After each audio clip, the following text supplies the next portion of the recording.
네, 반갑습니다. 오늘은 1월 12일 월요일 본문인데요. 창세기 9장 1절부터 17절까지 말씀, 하나님의 인내와 사랑, 무지개라는 제목으로 말씀 나누도록 하겠습니다.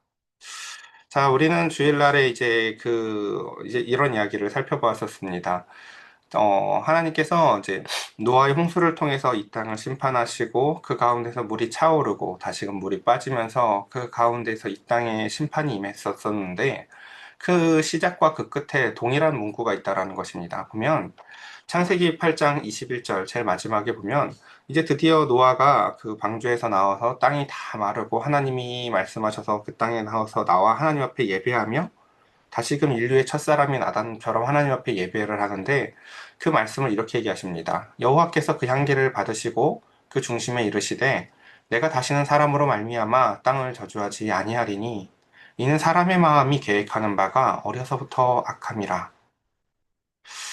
어, 놀랍게도 심판 이후에 어떠한 것이 다 정화된 상태가 되었다라는 본문이 아니라 마치 심판 이전에 심판의 원인이었던 그 사람의 마음에 계획하는가 바가 어려서부터 악함이란 이 원인, 인간의 악함이 여전히 상존한다라는 증거를 하고 있는 것입니다.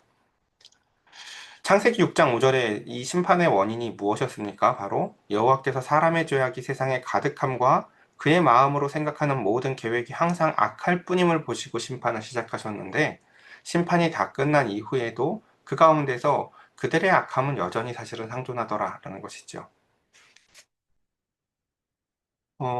우리는 아이들을 양육하고 훈육할 때 사실은 그런 경험들을 합니다. 이제 어느 때가 되면 더 이상 이런 방법이 먹히지 않는다라는 것을 말입니다. 그때 그 가운데서 하나님은 그 인간의 악함에 대해서 하나님은 그 더 강력한 심판을 준비하시는 것이 아니라 더 강력한 오래 참으심의 사랑을 준비하십니다. 그래서 오늘 본문 한번 이야기 천천히 볼 텐데요. 하나님이 노아와 그의 아들들에게 복을 주시며 그들에게 이르시되 생육하고 번성하여 땅에 충만하라 이야기하십니다. 이거 어디서 나왔던 건가요? 제일 처음 사람을 지으시고 그 다음 그 사람들에게 주셨던 명령이었습니다. 하나님은 다시금 제2의 아담으로서 노아에게 이렇게 말씀하십니다. 생육하고 번성하고 땅에 충만하라. 땅의 모든 짐승과 공중의 모든 새와 땅에 기는 모든 것과 바다의 모든 물고기가 너희를 두려워하며 너희를 무서워할 거야 라고 얘기합니다. 그리고 이것들은 너희의 손에 붙였음이라. 지금 이 사람은 이제 아담이 아니라 제2의 아담인 노아죠. 그러니까 그에게 있어서 하나님은 이런 이야기를 하세요. 이제 지금 그 무너진 창조 질서, 창조 질서가 뭔가요? 하나님은 사람은 하나님을 두려워하고 그래서 사람은 하나님의 손에 붙어 있고 자연은 사람의 손에 붙어 있는 것이에요. 그래서 사실 사람은 하나님을 두려워하고 자연은 사람을 두려워해야 되는데 이 모든 것들의 질서를 바로 사람이 깼었죠. 사람이 하나님을 경외하지 아니하고 자신의 멋대로 살고 자기의 의대로 살아서 이제 자연도 사람의 말을 듣지 않게 된 게 바로 심판의 원인이었어요. 근데 하나님은 다시금 그들을 심판하시고 이 사람과 자연 사이의 창조 질서를 바로 잡으십니다. 자연이 다시금 그 가운데서 너희를 두려워하게 될 것이야. 그리고 너희 손에 붙였고, 이제는 전에는 채식만 하던 인간들에게 이제는 육식까지도 허용을 해주시는 것을 봅니다. 여러분, 자연이 특히 이제 동물보다 사람이 귀한 이유가 뭘까요? 여러분, 과학적으로 따져보면 사실은 근거가 없어요. 저 길거리에 있는 강아지나 돼지보다 인간이 귀한 이유를요, 과학적으로 설명이 안 돼요. 왜 인간이 동물보다 귀중할까요? 성경은 그렇게 이야기하고 있습니다. 하나님이 하나님의 형상으로 사람을 지었고 그 사람의 손에 자연을 붙이셨다 이야기하십니다. 근데 여기서 더 중요한 것은 그런 것이지요. 사실은 그렇기 때문에 인간이 자연을 마음대로 해도 된다가 아니라 사실은 하나님이 하나님이 사람의 손에 자연을 붙이셨듯이 하나님은 하나님의 손에 사람이 붙어 있다는 것을 기억해야 합니다. 3절에 보면 이렇습니다. 모든 산 동물은 너희의 먹을 것이 될지라. 채소같이 내가 이것들을 다 너희에게 주노라. 이 육식을 허용한다라는 것의 의미가 뭘까요? 여기서 중요한 단어는 허용한다는 거예요. 적극 권장한다는 게 아니에요. 허용한다는 거지. 생명의 주권이 하나님께 있음을 기억하면서 제한적으로 그 자유를 누리라는 것이에요. 우리가 이제 요즘 아이들 중에서 보면 이렇게 게임에 한창 빠져 있는 애들이 진짜 많죠. 아이들한테 뭐라고 약속을 해줍니까? 너 게임은 1시간만 해 라고 얘기를 한다고요. 제한적 자유를 허용해 주는 거죠. 자, 여러분, 게임 1시간만 해가 무슨 의미인가요? 매일매일 꼬박꼬박 게임을 1시간씩 꼭 하라는 의미일까요? 아니죠. 그 경계를 넘어서 무질서한 삶을 살지 마라는 이야기라고요, 사실은요. 안 해도 상관이 없어요, 사실은요. 예. 그리고 사실 그 무질서한 삶을 방지하는 것이 이제 두 번째 목적이라면 그거보다도 더 근원적인 목적은 뭐냐면 사실 너가 진짜 해야 될 게 뭔지를 생각해 라는 거예요. 근데 그 얘기를 하기에는 얘의 상태가 너무 먼 거죠. 하루 종일 게임만 하고 싶어 하는 애가 있다고 생각해 보세요. 걔한테 너 공부해 라고 하면 이게 너무 먼 거예요. 그러니까 우리는 그 아이에게 이 중간 타협책 정도를 얘기하는 거죠. 뭐라고요? 너무 그렇게 무질서하게 살지 말고 그건 1시간만 해 라고 말합니다. 바로 육식을 허용한다라는 것은요, 그런 의미를 갖고 있어요, 사실은요. 적극적으로 육식을 매일매일 꼭 먹어가 아니라 사실은 너희의 악함을 내가 이해해. 너희의 완악함을 내가 다 이해한다. 그래서 그 가운데서 그래. 그럼 육식을 허용해 줄게. 너희의 손에 붙여 줄게. 단 피채 먹지는 말자라고 얘기하며 무질서하게 동물들을 살생하고 사육하고 이렇게 또한 사람까지도 이렇게 피를 보려고 하고 하는 행위들을 하지 말라라고 말씀하십니다. 그래서 그러나 고기는 그 생명이 되는 피채는 먹지 말 것이라. 내가 반드시 너희의 피, 곧 너희의 생명의 피를 찾으리니 짐승이면 짐승에게서 사람이나 사람이 형제면 그에게서 그의 생명을 찾으리라. 다른 사람의 피를 흘리면 그 사람의 피도 흘릴 것이니 이는 하나님이 자기 형상대로 사람을 지으셨습니다. 너희는 생육하고 번성하며 땅에 가득하여 그 중에서 번성하라 하셨더라. 다음 하나님이 노아와 그와 함께한 아들들에게 말씀하여 이르시되 내가 내 언약을 너희와 너희의 후손과 너희와 함께한 모든 생물 곧 너희와 함께한 새, 가축, 땅의 모든 생물에게 세우리니 방주에서 나온 모든 것 곧 땅의 모든 짐승에게니라. 내가 너희와 언약을 세우리니 다시는 모든 생물을 홍수로 멸하지 아니할 것이라. 이제 하나님은 그 아까 얘기하셨 그 앞에서 봤듯이 우리는 사실 하나님이 이런 새로운 언약을 맺을 만한 어떤 상황이 도래한 게 아니었어요. 나쁜 애가 착하게 변했다거나 그 가운데서 뭐 죄를 미워하게 됐다거나 어떠한 것이 사실 획기적인 변화가 있는 게 아니었었다라는 것이죠. 우리는 이 앞에서 사실 그런 이야기도 봤었어요. 하나님이 방주에 정말 깨끗한 세상을 만들고 싶었으면 거룩한 짐승만 태우지, 정결한 짐승만 태우지, 왜 부정한 짐승도 같이 태울까? 라고 얘기를 했지만, 하나님은 하나님의 그 최종적인 목적은 인간의 마음의 변화였다고요. 그리고 그것을 위해서 부정한 짐승 두 쌍씩과 이제 정결한 짐승 일곱 쌍씩 있었지만, 사실 주인공은 놀랍게도 부정한 짐승이라는 거죠. 그 부정한 짐승의 부정한 너희들의 변화를 위해서 정결한 것들을 같이 태우는 거예요, 사실은요. 그러니까 정결한 것만 태워서 세상을 깨끗하게 만드시는 것이 하나님의 계획이 아니라 우리의 부정함을 깨닫고 그 가운데서 정결한 것들의 희생을 보는 것이죠, 사실은. 그래서 보면 다시금 모든 생물로 홍수를 멸하지 아니할 것이야 라고 얘기하시면 이제 하나님의 심판이 더 이상은 물로 이루어지지 않을 것이라는 것. 그래서 인간은 당연히 이제 그 심판이 만약에 또 하나님의 심판이 있다면 그것이 불로 이루어지겠구나라는 것을 예견해 볼 수가 있고요. 또한 그 가운데서 하나님은 이제 더 이상 여기에 보면 보세요. 하나님이 약속을 하시는데 약속에 그 예를 들면 그 쌍무적인 이런 내용이 없죠. 무슨 뜻이에요? 니네가 이렇게 하면 이렇게 해줄게 이런 게 없다고요. 우리한테 어떠한 무엇을 요구하시지 않으세요. 그러니까 하나님의 말씀에 우리가 순종을 한다 쳐도요. 하나님이 무엇을 요구한 것에 대해서 순종하는 모습으로서 설명하는 것이 아니라 일단 하나님은 우리에게 일방적 은혜를 베푸세요. 내가 다시는 너희를 이렇게 하지 않을게 라고 말이에요. 우리가 뭘 하지 않았음에도 불구하고. 이 똑같은 내용은요. 사실은요. 성경 곳곳에서 이게 하나님의 성품으로 드러납니다. 인간이 죄를 졌는데 하나님은 그들에게 가죽옷을 지어 입히세요. 아브라함이 하나님으로부터 떠나서 13년간 살아가는데 하나님은 그에게 오셔서 다시금 할례라는 언약의 증표를 가지고 그 가운데서 횃불 언약을 혼자 그 짐승의 쪼갠 사이로 혼자 그 짐승의 사이를 홀로 지나가시면서 혼자 언약을 맺으세요. 이게 바로 하나님의 성품이고 하나님의 인내이고 하나님의 사랑인 것이지요. 그래서 하나님이 이르시되 내가 나와 너희와 및 너희와 함께하는 모든 생물 사이에 대대로 영원히 세우는 언약의 증거는 이거니라 라고 얘기하십니다. 내가 내 무지개를 구름 속에 두었나니 이것이 나와 세상 사이의 언약의 증거니라 말씀하십니다. 앞서 얘기한 것처럼 하나님은 이 언약을요 그냥 홀로 일방적으로 우리에게 주신다라는 것입니다. 너 이거 하면 내가 뭐 해줄게가 아니라요. 그래서 이 모든 언약의 사실은 우리가 이게 중요해요. 언약의 목적지가 어디냐면요. 마음의 할례예요. 부드러운 마음이 되어져서 우리도 하나님을 사랑하게 되는 거. 우리 잘 생각해 봅시다. 하나님이 우리의 손에 육식을 붙여줬어요. 그러니까 육식은 이거 해도 돼. 이거 하나님 해도 된다고 했어. 막 해도 되지만 그 가운데서 바울은 이런 이야기를 하거든요. 내가 만약에 고기를 먹는 걸로 인해서 누군가가 시험에 든다면 그것은 내가 지식으로 말미암아 내 그 유익을 누리는 것이 아니라 내가 평생 고기를 안 먹는 방법을 통해서라도 사랑으로 말미암아 누군가를 시험 들지 않게 하는 사랑이 더 우선순위다라는 이야기를 하죠. 우리는 이 언약의 그러니까 최종적인 지향점이 사실은 바울이 이야기하고 있는 사랑이라는 것을 이해해야 합니다.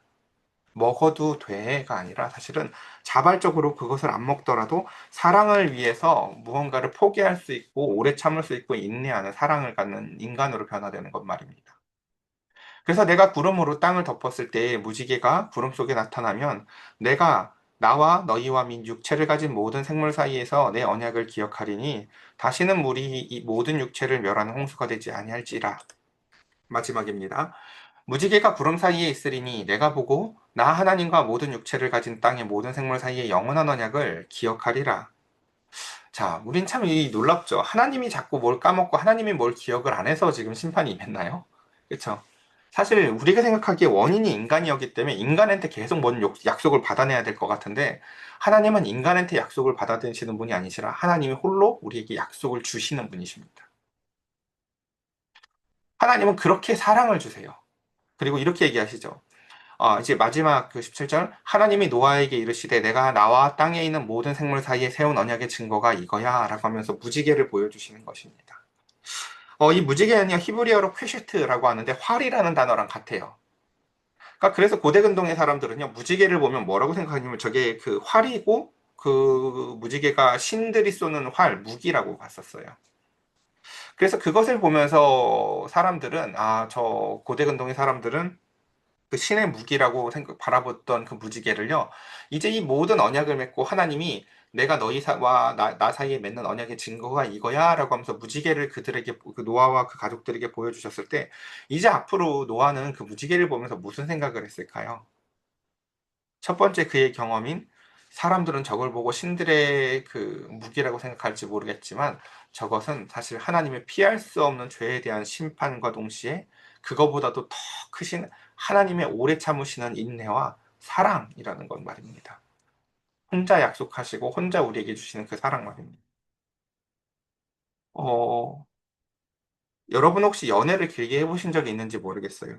연애 1년 차 때 받았던 선물, 연애 2년 차 때 받았던 선물, 연애 3년 차 때 받았던 선물. 성경에 보면요, 마치 온 인류들이 하나님 앞에 받았던 선물들이 있었어요. 아담은요, 죄를 짓고 나서 가죽옷이라는 선물을 받았었고요. 그리고 가인은 죄를 짓고도 이마에 표라는 선물을 받았었고요. 또 아브라함은 그 하나님을 떠나서 있는 시간 가운데서도 찾아오셔서 그에게 할례라는 또 선물을 받았었어요. 그리고 노아는 그 가운데서 지금 하나님 앞에 무지개라는 언약의 선물을 받아요. 그리고 최종적으로 우리는 하나님이 자신을 스스로 낮추시다 이 땅에 오셔서 아기 예수로 이 땅에 오셔서 우리에게 자신을 내어주시며 십자가에서 죽기까지 우리에게 하나님의 언약을, 하나님의 사랑을 증거해 주시는 십자가라는 선물을 온 인류에게 하나님은 동일하게 주십니다. 우리는 이 하나님의 주시는 선물들을 나열해 보며 하나님의 성품을 생각해 볼 수 있어야 합니다. 하나님은 어떤 분이신가? 그리고 우리는 이제 그 가운데서 어떤 사랑을 하고 있는가 말입니다. 우리도 우리의 자녀들에게 그리고 세상 사람들에게 그런 선물을 줄 줄 알아야 합니다. 네가 뭘 하지 않아도 조건 없이 그들에게 가죽옷을 내어줄 줄도, 그리고 그들에게 할례를 내어줄 줄도, 그들에게 십자가를 내어줄 줄도 알아야 하는 것입니다.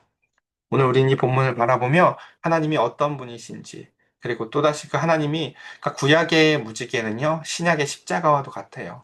그 가운데서 홀로 그렇게 우리에게 사랑을 주신 하나님의 사랑을 기억하며 우리 이 시간 함께 같이 기도하는 시간 갖도록 하겠습니다.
기도드리겠습니다. 하나님, 하나님은 수대에 걸치셔서 아담에게, 노아에게, 아브라함에게, 다윗에게, 그리고 이 땅에 있는 참으로 많은 죄인들에게 찾아오셔서 네가 변하지 않았어도 내가 한 걸음 양보하고 내가 너희에게 다시금 자연을 손에 붙여주며 너희가 나를 바라볼 때까지 오래도록 인내하시고 사랑하겠다 말씀하신 하나님 아버지의 사랑을 찬양합니다. 이 땅에 무지개를 내려와 주시며 이것을 보며 내가 기억할게 말씀하십니다. 하나님이 무엇을 잊은 적이 없으셨습니까? 하나님이 무엇을 잊은 적이 있었던 것이 아니라 사실은 우리가 하나님을 잊고 살았었는데 하나님은 하나님이 스스로 또 약속을 하십니다. 아브라함에게도 홀로 횃불을 지나시며 또 홀로 약속하십니다. 그리고 또다시 십자가에서 우리가 원수되었을 때 아직 하나님을 찾지도 아니할 때도 홀로 우리를 향해서 먼저 언약의 피를 흘리시며 확증하셨습니다. 그 하나님의 짝사랑을 이제 돌이켜 우리도 주를 바라보는 사랑하게 하여 주시옵소서. 우리 주 예수 그리스도의 이름으로 기도드렸사옵나이다. 아멘.